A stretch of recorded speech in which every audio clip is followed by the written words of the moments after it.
Un communiqué officiel du secrétariat général du ministère du Développement industriel, du commerce, de l'artisanat et des petites et moyennes entreprises du Burkina Faso annonce la suspension de l'exportation de la farine de céréales. Prise le 23 janvier 2022, la note fait suite à celle du 27 décembre 2021 par laquelle le même ministère annonçait la suspension de l'exportation du mil, du maïs, du sorgho et du yembé. Notons que ces céréales produites en majorité dans des exploitations agricoles traditionnelles représente en valeur plus de 50% de la production agricole burkinabé.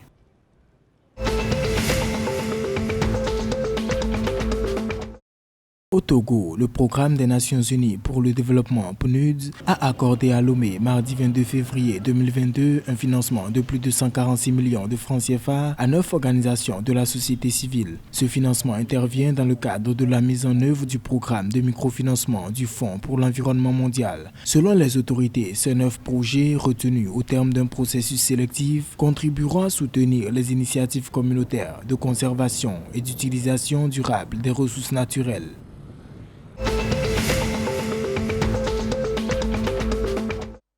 Le gouvernement béninois a autorisé en Conseil des ministres le mercredi 23 février 2022 la réalisation d'études préparatoires du projet de construction d'une cimenterie de capacité de 5 000 tonnes de clinker par jour, soit 1 600 000 tonnes par an. L'objectif est de réorganiser l'offre de ciment sur le marché national en se dotant d'une stratégie qui consiste à mettre en place une usine nationale de fabrication de clinker. Selon les autorités, cette tendance devrait se poursuivre au regard des grands projets prévus pour être réalisés entre 2021 et 2026.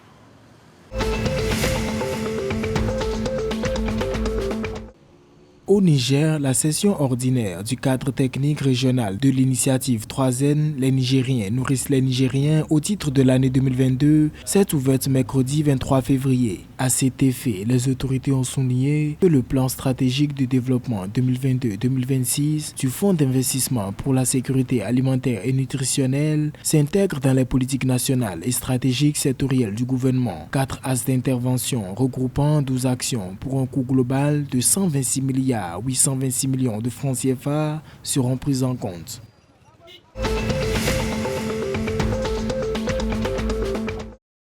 Cofondée par Orla Enright et Diana Boadou, expertes dans le domaine des technologies financières, la première bourse dédiée aux obligations vertes, le Green Exchange, va être mise en place à Accra, au Ghana. Selon le groupe financier Bloomberg, cette bourse permettra de financer les projets environnementaux en Afrique via l'émission d'obligations vertes pour les entreprises d'ici fin 2022. L'objectif de Green Exchange est de lever 5 milliards de dollars d'obligations vertes d'ici 5 ans au Kenya, au Ghana, au Nigeria pour soutenir les énergies renouvelables et les logements durables.